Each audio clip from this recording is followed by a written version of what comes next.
विनोद ने जैसे ही शादी के घर में कदम रखा उसकी नज़र उसकी पत्नी वैशाली पर गई, जो कि लाल रंग की बनारसी साड़ी पहने गजब ढा रही थी। आज वह उसे पूरे 10 साल बाद देख रहा था। विनोद के साथ आई उसका 12 वर्षीय बेटा दौड़कर मम्मी के आंचल में समा गया। अजीब बात थी, विनोद अपने छोटे साले की शादी में पहुंचा था, जबकि उसने अपनी पत्नी से 9 साल पहले ही रिश्ता तोड़ दिया था। 9 साल से दोनों बिना तलाक के अलग अलग रह रहे थे। वह जानता था कि वैशाली से मुलाकात जरूर होगी, इसलिए वह सोच आया था कि जब वह नजर आएगी तो वह उसे इग्नोर कर देगा। इसलिए वह वैशाली के नज़रअंदाज करके आगे बढ़ गया। कुछ दूर ही चला था कि सामने से उसकी 11 साल की बेटी प्राची उसके सामने आ गई। पापा कहते हुए विनोद के गले से झूल गई। विनोद भी बेटी पर प्यार लुटाने लगा। दोनों एक ही शहर में रहते थे, फिर भी आपस में नहीं मिलते थे।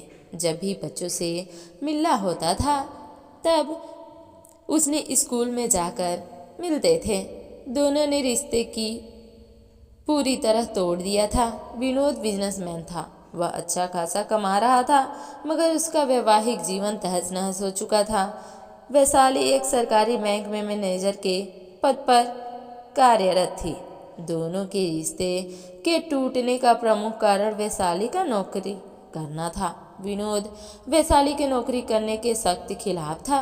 उसने वैशाली को पहले ही कह दिया था, अगर उसने नौकरी करने की कोशिश की तो वह हमेशा के लिए उससे रिश्ता तोड़ देगा, क्योंकि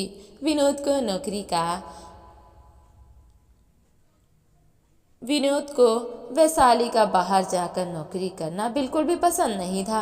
एक दिन वैशाली की सास ने किसी बात को लेकर उस पर टोंट कस दिया कि मेरे बेटे की कमाई खा रही है। वैशाली एक प्रतिभाशाली लड़की थी। वह अपनी सास की इस अंत को और अपने पति की बंदिश को झेल नहीं पाई और चुपके चुपके बैंक का एग्ज़ाम दे दी और संजोगवश उसमें पास भी हो गई। जब विनोद को पता चला कि उसने साफ साफ कह दिया कि ज्वाइन करते ही उसका रिश्ता ख़त्म हो जाएगा, वैशाली ने जीत करके ड्यूटी ज्वाइन कर ली। उसी दिन से दोनों के रिश्ते अलग अलग हो गए। वैशाली बेटी के साथ लेकर उसका घर छोड़ आई और बेटा विनोद के पास ही छोड़ दिया। शुरू में किराए के मकान में रह रही थी, फिर खुद का घर बना लिया। अब 9 साल हो गए थे। दोनों एक दूसरे के बिना जीना सीख लिए थे। अजीब बात यह थी कि दोनों में से किसी ने भी तलाक लेने की कोशिश नहीं की थी। दोनों आज भी संवैधानिक रूप से पति पत्नी थे, मगर ईगो और जीत के कारण दोनों के बीच में फासले बहुत ज़्यादा हो चुके थे।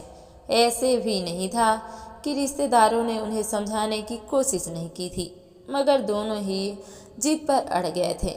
विनोद के अपने ससुराल से आज भी संबंध अच्छे थे, इसलिए वह शादी का कार्ड देने उसके घर चला गया और ये भी शादी निभाने के लिए आ गया। दोनों को हल्दी लगाई जा रही थी। फिर हल्दी के बाद दूल्हे को तेल चढ़ाने का कार्यक्रम शुरू हो रहा था। सभी लोग जोरों से तेल चढ़ा रहे थे। जब विनोद का नंबर आया तो वह अकेले ही तेल चढ़ाने लगा, तो उसकी साली बोली, जीजू मैं बना लेती हूँ आपके साथ जोड़ा।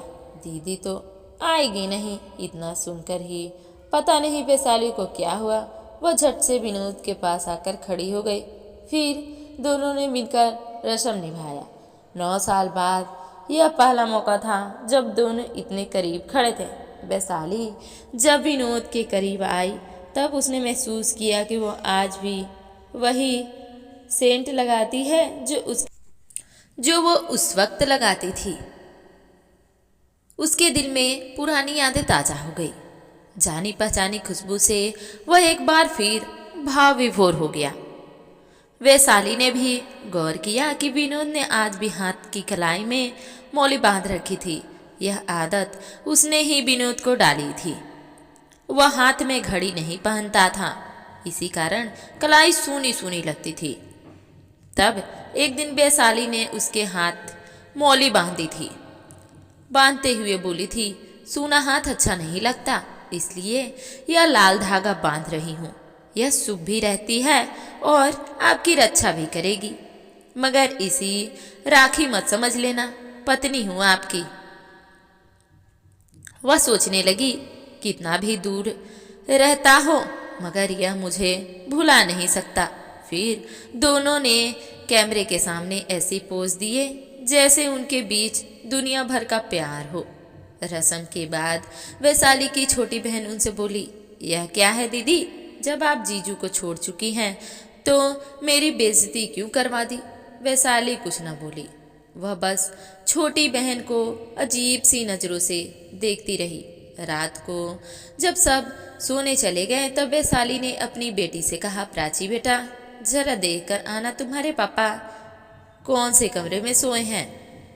उस कमरे में कूलर लगा है ना या नहीं? अगर ना लगा हो तो मुझे बताना, क्योंकि इतनी गर्मी में उन्हें पंखे की हवा में नींद नहीं आएगी। बेटी ने आकर बताया कि उस कमरे में कूलर नहीं लगा है। तब वैशाली ने दूसरे मंजिल पर एक कमरे से कूलर लगवाया, कूलर में ठंडे पानी डलवाया। फिर बेटी ने बोला, अब पापा से जाकर कहो कि उस कमरे में सो जाए, मगर उसने यह कहते समय मेरा नाम मत लेना। विनोद गर्मी में करवटें बदल रहा था। सचमुच उसे नींद नहीं आ रही थी। उसे एसी में सोने की आदत थी, वो पंखे की हवा में कैसे नींद आती। जब बेटी ने उसे दूसरे कमरे में जाने के लिए कहा तो उसने पूछ लिया कि यह बात तुम्हें किसने कही है। प्राची बच्ची थी, उसने बता दिया कि मम्मी ने आपके लिए उस कमरे में कूलर लगवाया है। विनोद को यह जानकर उसको अंदर ही अंदर आनंद महसूस हुआ और उसे लगा कि आज भी प्राची की माँ उससे उतना ही प्यार करती थी। और वो अंदर ही अंदर सोच रहा था कि मैं ही खुदगर्ज और खड़ूस हूँ, वो औरत तो खुददार है। मुझे उस पर नौकरी का करने की बंदिश नहीं लगानी चाहिए थी। सबको अपने हिसाब से जीने का हक है। यह सोचते हुए वह दूसरी मंजिल वाले उस कमरे में आ गया।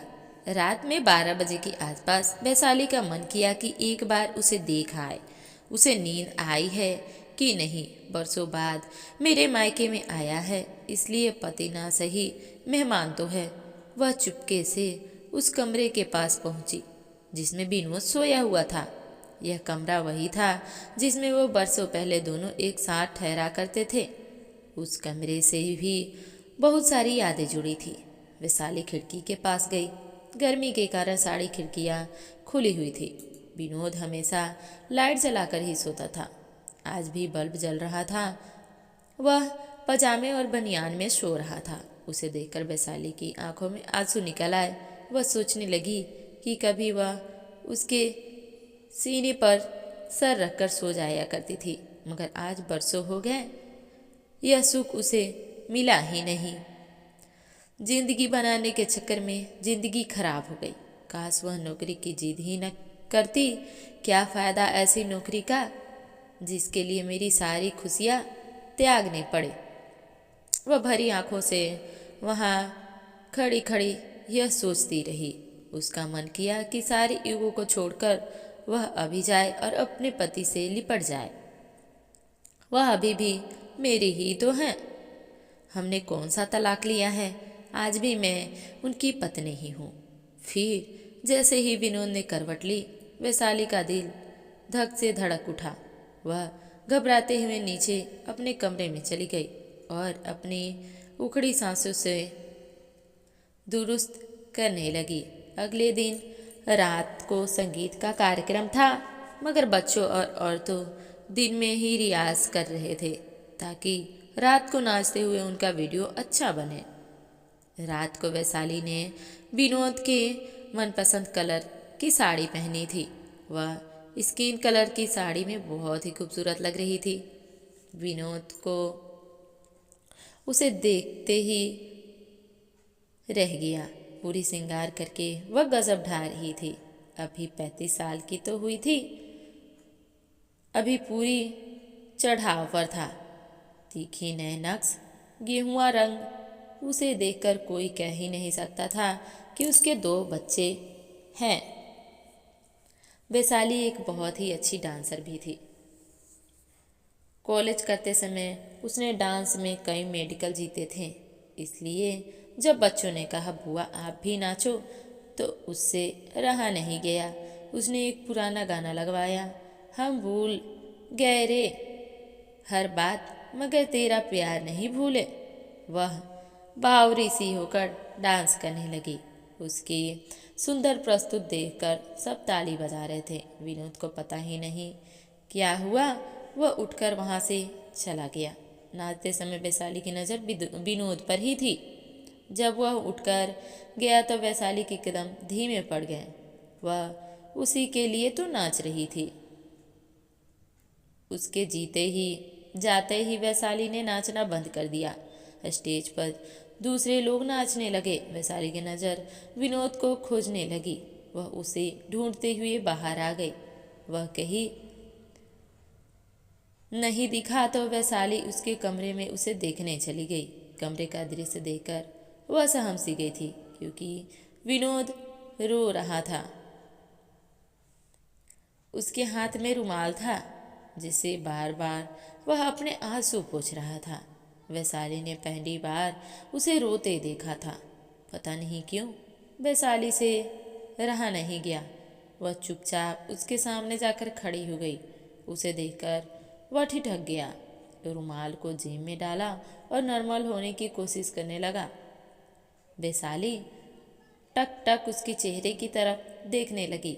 विनोद ने घबराकर दूसरी तरफ मुंह कर लिया।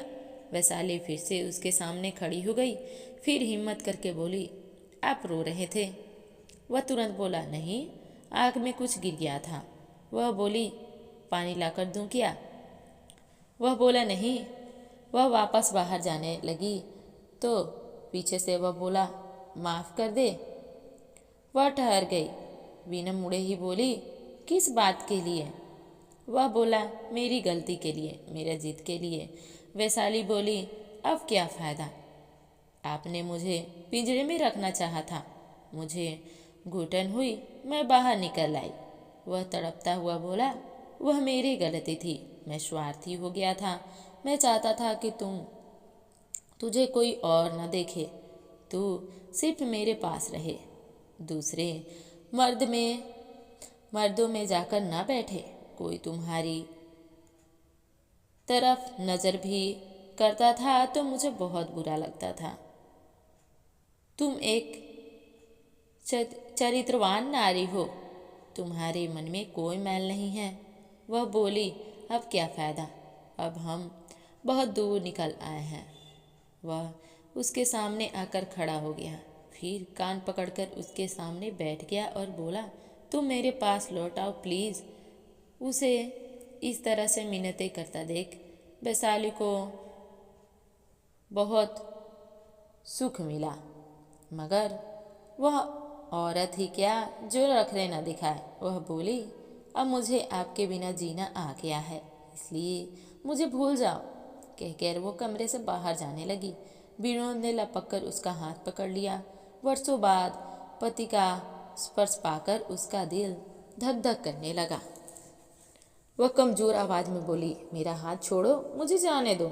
मगर विनोद ने झटके से नीचे करके उसे गले से लगा लिया। फिर वह रोने लगे। रोते हुए उसके गले से लिपट गया, साथ में बोल रही थी कि आप बहुत बुरे हो। वह भी रोने लगा। बोला, तेरी बहुत याद आती थी। वह बोली, मैं रोज़ आपकी राह देखा करती थी। वह बोला, फिर तुम्हारे पास आना चाहता था, मगर कमबख्त ये अक्कड़ पैर में बेड़ी बांध जाती थी। तुम्हारे पास आने ही नहीं देती थी। वह मुझे बाजुओं में जकड़े हुए बोला, अब कभी इस अकड़ को पास भी नहीं आने दूंगा। बहुत देर बाद समझ में आया कि पति पत्नी के रिश्ते में अकड़ का क्या काम। यह रिश्ता तो बहुत देर रूठ कर तुरंत मनाने का है। वैशाली का शरीर कांप रहा था। वो बोली, अब कभी मुझे खुद से दूर मत करना। वह बोला, अब तो सांस छूट जाएगी तभी हाथ छूटेगा। दोस्तों, पति पत्नी का ये रिश्ता कुछ खट्टा कुछ मीठा सा ही होता है। अगर दोनों में प्यार हो तो दोनों एक दूसरे से बिछड़कर नहीं रह सकते। बस इन सब के बीच आ जाती है तो वह है ईगो, जिसके कारण दोनों ही एक दूसरे के सामने अपनी गलती मानने से झिझकते हैं। अगर दोनों ही अपनी अपनी गलती मानकर एक दूसरे के साथ तालमेल बिठाकर जिंदगी में आगे बढ़ते रहें तो दोनों की ही जिंदगी सुखमय रहेगी। कैसी लगी ये स्टोरी आप लोग कमेंट बॉक्स में कमेंट ज़रूर कीजिएगा। मिलते हैं नेक्स्ट वीडियो में, तब तक के लिए धन्यवाद।